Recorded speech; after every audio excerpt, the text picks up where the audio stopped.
One of the things I've noticed over the last couple of years is that overall UFC fighters are doing less media than ever. And I have a couple theories in today's video as to why I think that's happening. My name is James Lynch. So if you're not familiar, I make my living interviewing UFC fighters, and I work for a number of different companies to provide them with interviews. So you'll see here on my UFC interviews playlist on my channel, Fanatics View, Home of Fight, Middle Easy, Bodog, Inside Fighting. These are a number of the companies I work for. A lot of people watching this right now think that I make my living off YouTube. I don't.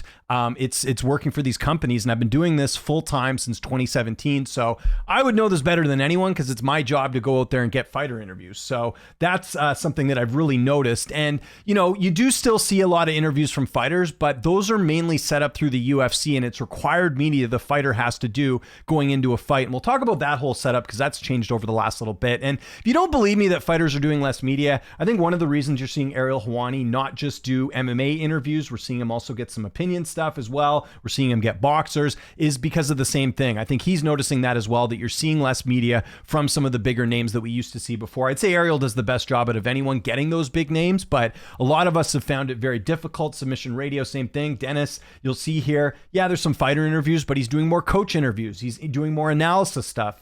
Submission Radio just this past year started doing more live streams because I think Dennis, like myself, we've had this problem where you're seeing a lot of fighters not wanting to do media and not even getting back to you. And that's something I'll talk about a little bit later too. So this is just something that's kind of been brewing over the last couple of years. And here are some of the reasons why I think fighters are doing less media. So first and foremost, I think the fans, not all the fans, but I think, some of the newer fans post-pandemic have just been kind of crappy, right? Let's be honest here. We saw Sean O'Malley late last year says he's ditching social media. There's a lot of negativity. And I think the combination of the pandemic, the combination of new fans, the combination of betting has made a lot of fans just not very nice to be around, right? If a fighter loses, we hear them, get messages on social media. We see, a fighter have a fight like we had a couple of weeks back with Reiner de Ritter not being able to continue in his fight. Fans were just, foaming at the mouth about that. Tom Aspinall getting poked in the eye. Like, we're just seeing a lot more reactionary stuff to fighters. And I see from fans all the time being like, well, it's just social media. Who cares? It's just words.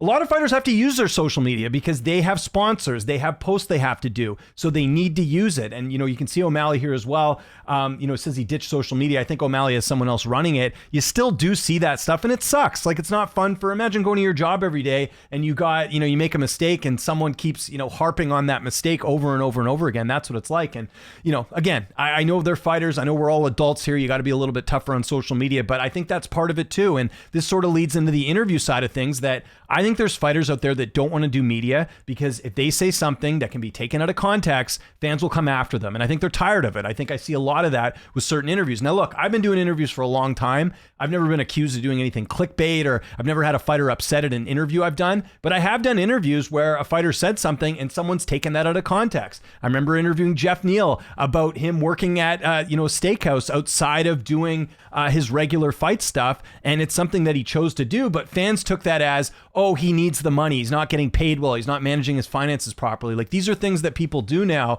and they start messaging a fighter or making things up, and it's not very pleasant. So I do think the fans have played a big role as to why fighters are doing less media because of the fact that they're worried about saying the wrong thing. Or, I even have like a small example. Like, if you ask a fighter about how you would match up against the champion or something, why wouldn't a fighter think about that in the future? Why are you in the UFC if you don't think you're going to fight for the title? Fans will be like, oh, he's overlooking the opponent. He's not taking this seriously. Like, this is stuff that I'm finding more common now with the fans on social media, and I think it does get tiresome. So I think that's part of the reason you're not seeing fighters do as much media. So that's the first one. The second one that I would say is that a lot of fighters now have their own YouTube channels. Here's Aljamain Sterling just as an example.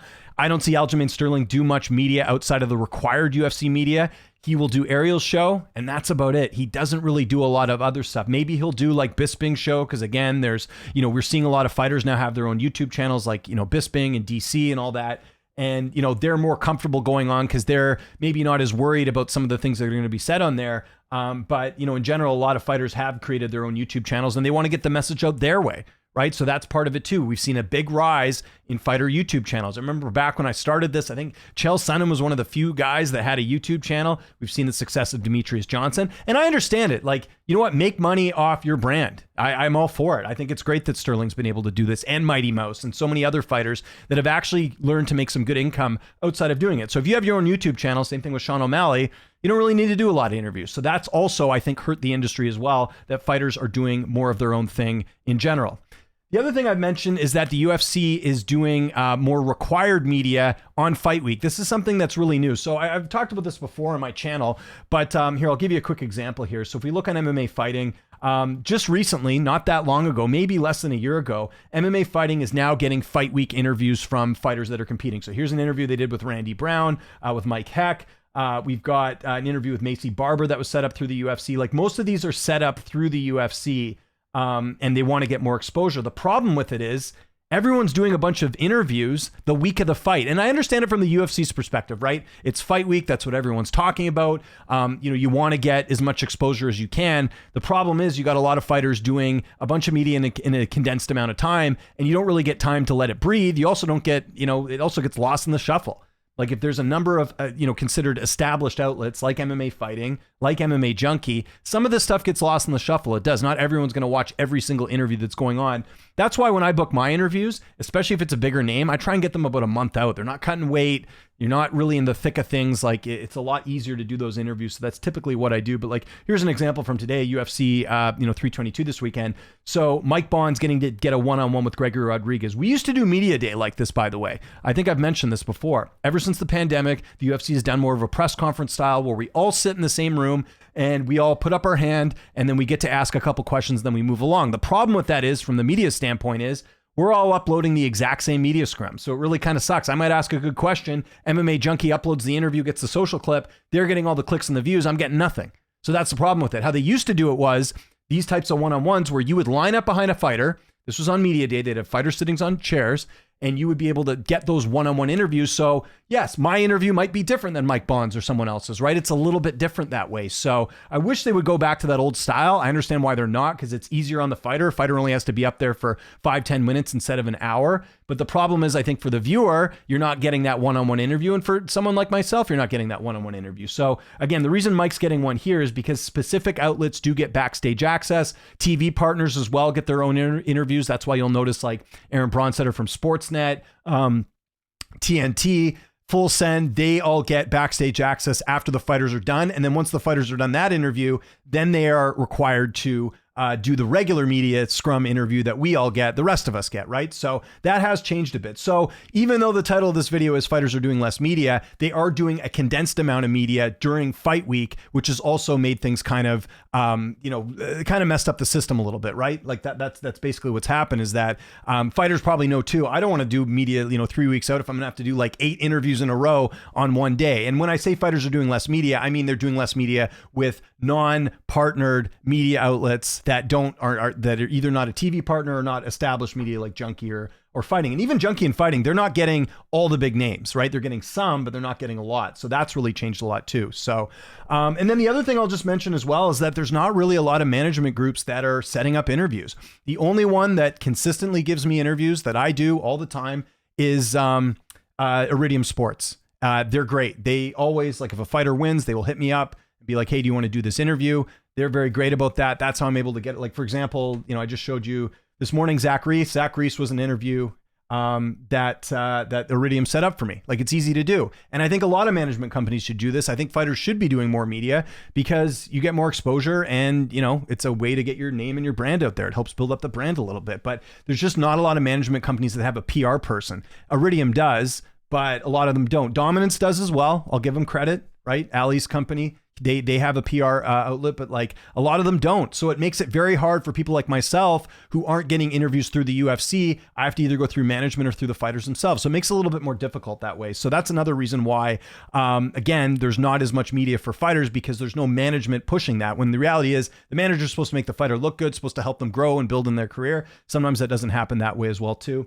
And then one last thing I'll point out as to why fighters aren't doing much media either is I think it's just becoming common, and you guys let me know in the comments here, but I think people are just getting used to ghosting people, and it's a real big problem. And it's something I've talked with Dennis at Submission Radio about. Fighters that I used to get interviews with before just won't even reply now. And I think just people are so used to being that way. And that's something that drives me nuts, honestly. I'm not going to mention any fighter names in this video, but there's fighters that I used to interview that won't even reply back to me. Like, I've had fighters message me and say, hey, I don't want to do media. And that's fine. I want to be clear about something in this video. I'm not owed any interview. I understand that. I'm not someone that feels like because I do my job or I am how I am in this industry that I deserve anything. I don't deserve anything, right? I'm very thankful for the time that the fighters are making to do these interviews, but at least give me the courtesy of saying, I don't want to do media. Right? Or say that, hey, I'm doing limited media. I've had a couple fighters, and I'll give them a shout out in this video. Jalen Turner recently, before he retired, said, hey, look, I'm not doing any media, but maybe we'll do something after the fight. Thank you. And I literally said that to him in the text message, like, thanks for keeping me in the loop. Dominic Reyes, before his last fight against Carlos Holberg, he got back to me and said, hey, I just don't want to do a lot of media ahead of this fight, so I'm going to pass. I appreciate that. But I think it's all too common, and this isn't just a fighter issue, I think it's in general, people just ghosting and not getting back to you. To me, that's really bad practice, in my opinion. I have people reach out to me all the time about doing podcasts or other opportunities. I always get back to people as much as I can. Maybe the odd time I won't, but I always try and make an effort of at least saying if I'm busy or I'm available, whatever. So I think that's also contributed to this as well. So yeah, and I think at the end of the day, it really does suck for a lot of the people out there because, again, like the fighter setup interviews that are happening during fight week aren't that great. Fighters are cutting weight. They're fighting in a couple days. A lot of the stuff that's already been said is being repeated. Like, you're basically getting a similar interview of what you get elsewhere. So I don't know. Like, I just think that I wish the UFC would go back to the traditional media day. That way we get more variety with the interviews. And I just, yeah, I also just think that fighters should be doing more media. And listen, now, you know, with all that said, the way that we've kind of been getting around it, when I say we, you know, Submission Radio, Ariel and all that, is that there are new fighters coming through and they are doing media and they are being good about it. That's how we're able to do it. But I have noticed a sharp decrease in fighters doing interviews or getting back to doing interviews. It's become much harder to get interviews now than it used to be. That's something I can tell you right now. Again, I've been full-time in this since 2017. It's never been harder to get interviews sometimes. Like I said, there are ways around it, interviewing more coaches, interviewing, you know, again, other fighters that maybe there's an angle you could use in the interview.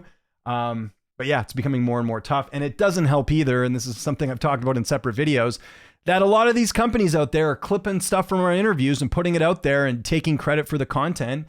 And yeah, they might put courtesy, like courtesy James Lynch, he had this interview, but some, you know, company could grab my interview, grab a clip. There's no incentive to watch the full interview. Everyone's already got the juicy clip out there and that company's growing and growing and growing while I'm suffering if I'm doing an interview. So all these things have kind of contributed to fighters, like I said, not doing much media. And, you know, we'll see how it is going forward, but it's become more difficult. And I'm not complaining in this video. I'm just showing you guys, as someone who works in the media, this is what's happening. And this is where fighters are doing less media now. And I think it's bad for you guys too, because you're not getting good media content. You know how many times I have people hit me up being like, will you interview this guy? Will you interview that guy? The answer is always yes. I'll interview anyone almost. As long as they're not like a completely terrible person, I will interview them. But I don't like a lot of times I can't because they're either not doing media or they're doing barely any media. It's been tough, right? So that's all I wanted to do this video on. I know I talked about the subject for a while, but wanted to actually put this together in a video just to give you guys an understanding of like why I think fighters are not doing as much media. Again, the required UFC media stuff, that's actually ramped up a little bit, I think, compared to years past.